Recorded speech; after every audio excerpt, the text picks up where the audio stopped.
Istri yang bekerja dan punya penghasilan sendiri itu bagus, dan istri yang membantu suami mencari nafkah itu mulia. Tapi yang jadi masalahnya sekarang ini, banyak istri yang bekerja punya penghasilan sendiri, jadi dia merasa dia lebih berkuasa, dia merasa dia yang paling benar, dan dia merasa bahwa dialah yang paling berjasa dalam rumah tangga. Dan akhirnya dia tidak lagi menghormati suaminya sebagai kepala keluarga, sering merendahkan suaminya, dan sering mengabaikan kehadiran suaminya. Istri lupa bahwa sehebat-hebatnya seorang istri, suaminya itu tetaplah kepala dalam keluarga. Suaminya tetaplah sebagai imam dalam rumah tangga, dan bukan anak kecil yang bisa ditekan terus-menerus setiap hari. Setiap suaminya bicara menasehati, dibilang suami yang kasar, suami yang egois. Setiap suaminya berusaha untuk mengingatkan dia selalu dibantah, dan lama-lama akhirnya suami hanya bisa diam. Bukan karena suami kalah, tapi suami berpikir bahwa bicara sekalipun tidak ada gunanya.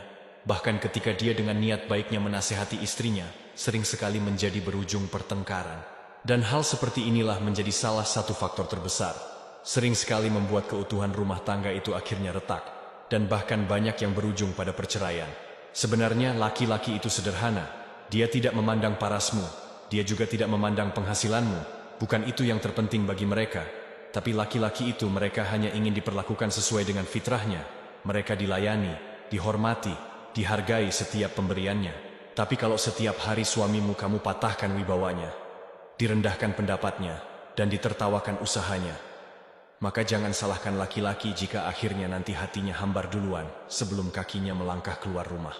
Perlu untuk dipahami bahwa laki-laki seperti apapun keadaannya, mereka itu tetaplah kepala, dan mereka itu tetaplah pemimpin dalam rumah tangga. Tetapi pemimpin yang jika terus-terusan dihina, maka dia akan berhenti untuk memimpin. Dengar ya bu ibu, kehilangan suami yang paling menyakitkan itu bukanlah kehilangan suami ketika dia pergi dari rumah dan meninggalkan kita. Tapi kehilangan yang paling sakit adalah ketika kita dan dia masih tinggal dalam satu atap. Tetapi dia sudah tidak peduli dan dia sudah tidak mau tahu lagi kepada kita.